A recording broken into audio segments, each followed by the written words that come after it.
Aries, welcome to your mid-September 2020 General Tarot Update. It's Raina here. So I'm using the Lightseer Tarot deck, and I've been having a lot of fun, kind of using this for a second time in a reading. Just going to put this guy over here, just make it more. There, that's better. And I just love the colors. They just pop out at you.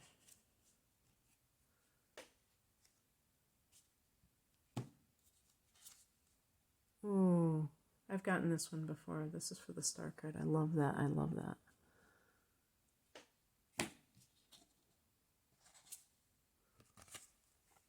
They have a good feel in my hands too. I'm glad I took the chance because I guess they had a first run of this deck. I think it's fairly new, like it came out a year ago, and I was looking at the reviews. I'm one of those people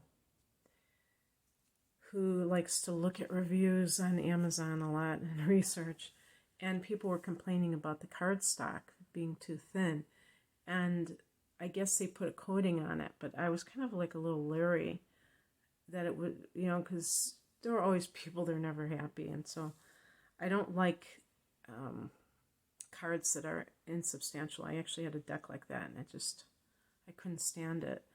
And so I did decide to take the chance, and I was so pleasantly surprised that it was very, what is this? Oh, the tower, okay. Just very sturdy. Ooh, isn't this beautiful? I didn't get this card for you, but the sun. So pretty. Okay, I don't know how much juice I have left here, but I'm going to try to be mindful of that. The heart of the matter is the Six of Swords. I've been saying that, see the background? That is like one of my favorite colors, like aqua. And I was saying to another sign that I just did the reading that I was just buying things of that color. Every time I had to buy something, I'd always choose that color. And it's finally gotten to the point where I have too much. Even though I just resonate with it so much, now I'm trying to get into other colors that feel right. But I just my heart melts when I see that color. But you see, I noticed that what they do, I don't know if they do this with the swords, where they have crows, probably because I see the Two of Swords back there. And I think this means like negative thoughts, the shadow that creeps in. The Six of Swords in the Rider-Waite Pamela Coleman Smith shows that boat, leaving the drama behind, leaving behind the kind of like choppy waters, and going to peace. Choosing peace. Now for Aries, sometimes this can be a revelation that you tend to think that, when you have conflict, that's kind of juicy, that's kind of fun, that keeps you on your toes and makes life interesting.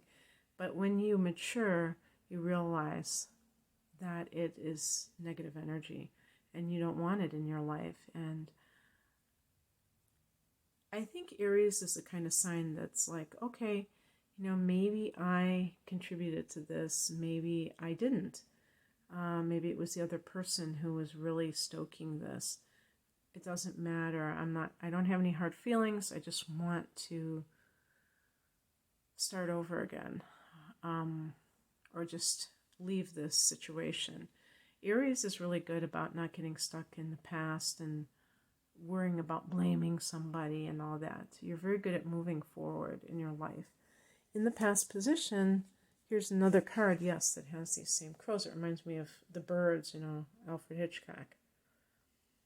And it's a card that's supposed to be, you see in the other faithful decks to Rider-Waite, the swords actually being the crossroads. And this card is more like the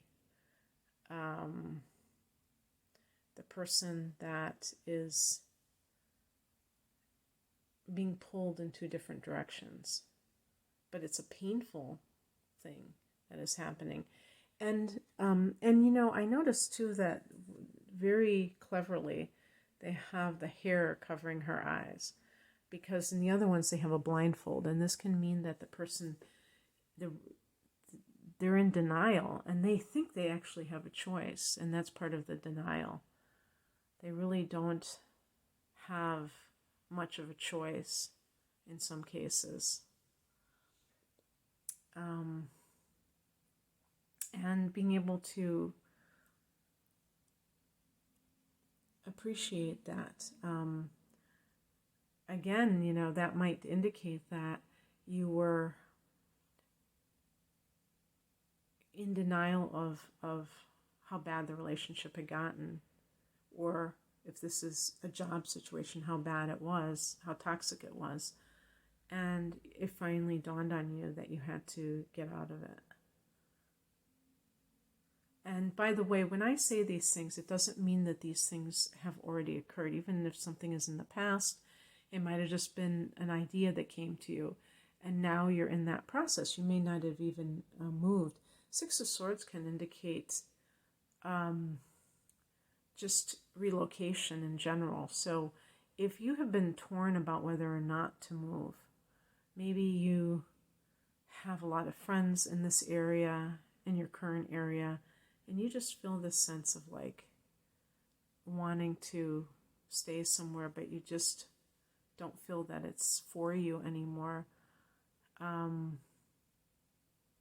There can be this kind of like difficult decision that has to be made. But once you make it, you might feel a sense of relief that you did the right thing. The higher message is the Star card, and this is a card of faith in unseen forces. So whether, you know, if you've come from healing a situation and now you are hopeful about life again, that could possibly be what is going on. Again, this is all a process.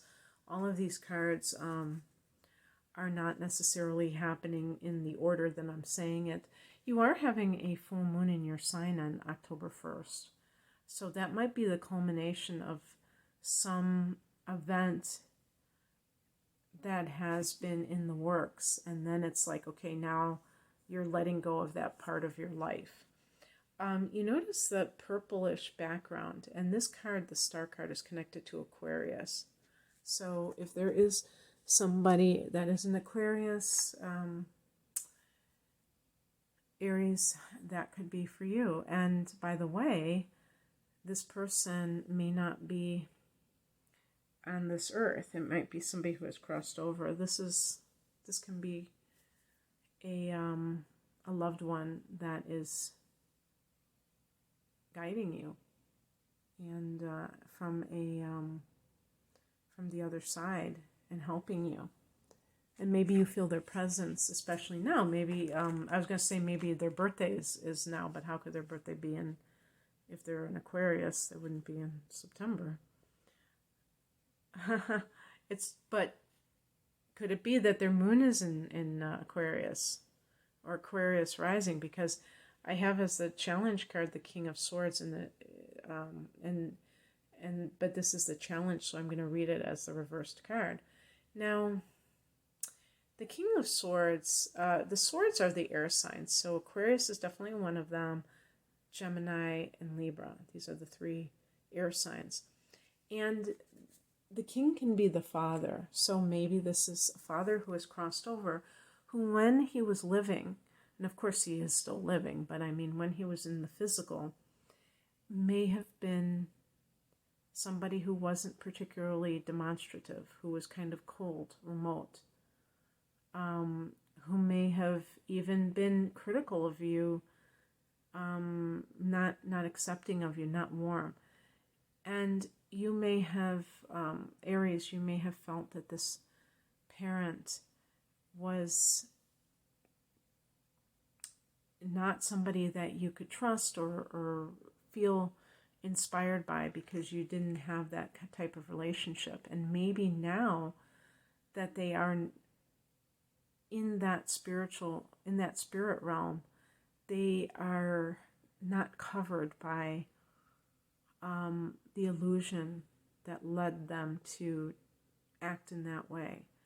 And it's not, I never think it's like, okay, this person is making up for it if they were a certain way. I don't really think of it in those terms.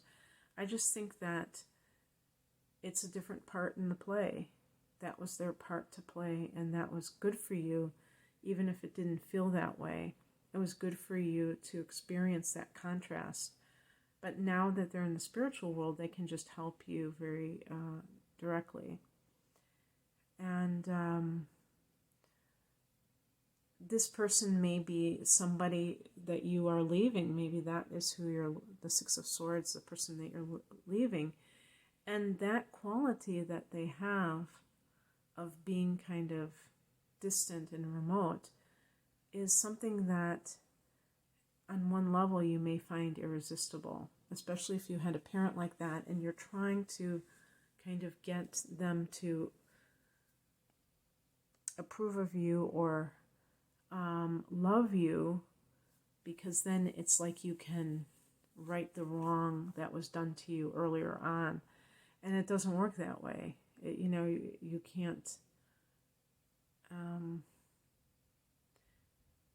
can't rewrite history.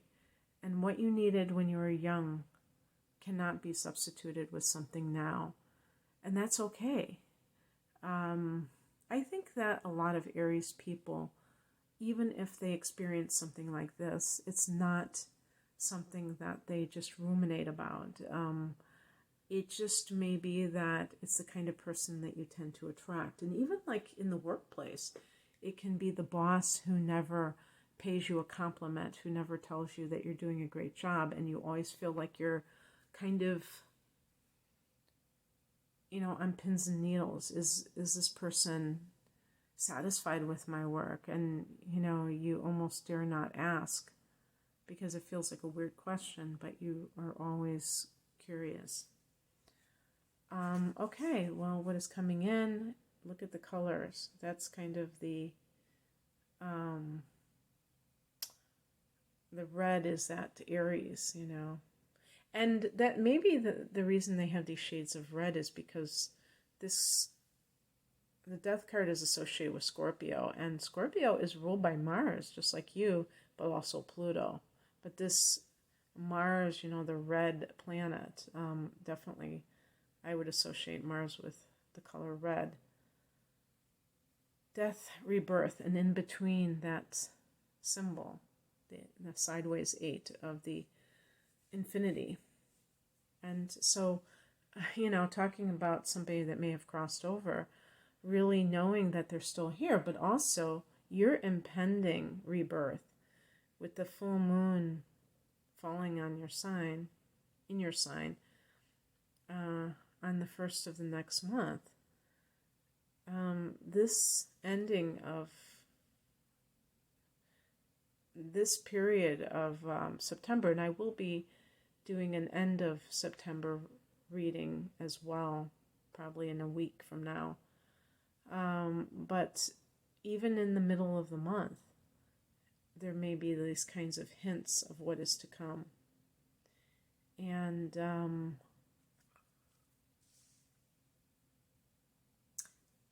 like I said before, I was talking about that full moon.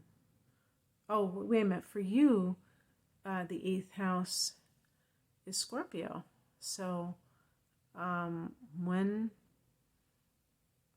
November, or actually late October rolls around, then you will have those planets in there anyway.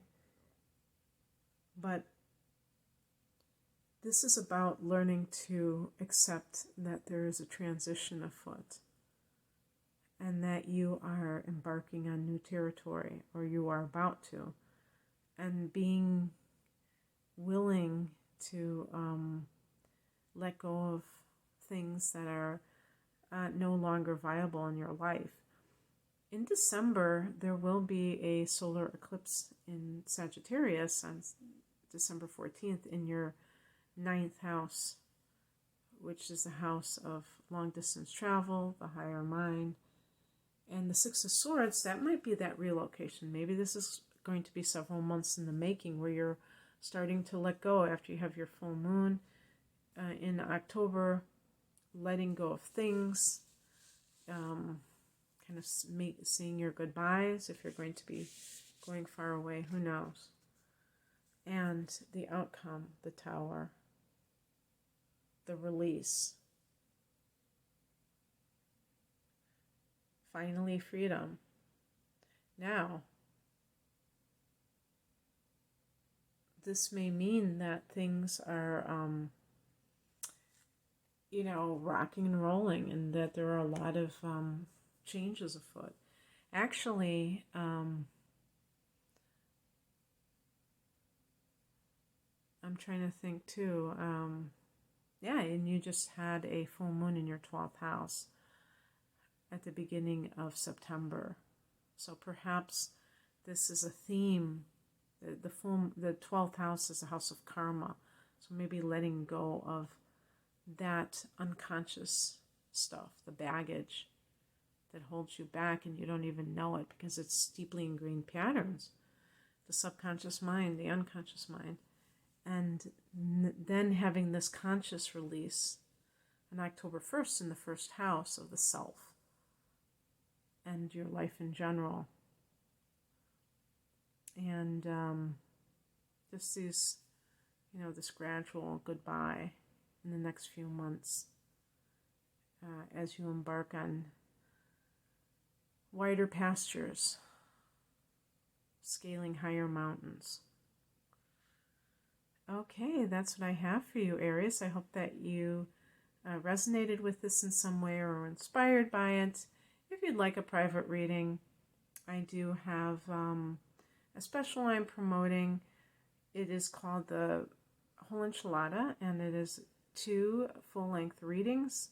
So it encompasses my natal chart interpretation plus a full-length, and that's full-length, but also full-length tarot reading. So it's a special price. I also have other readings, and the link is below. Thank you for watching. Take care. Bye.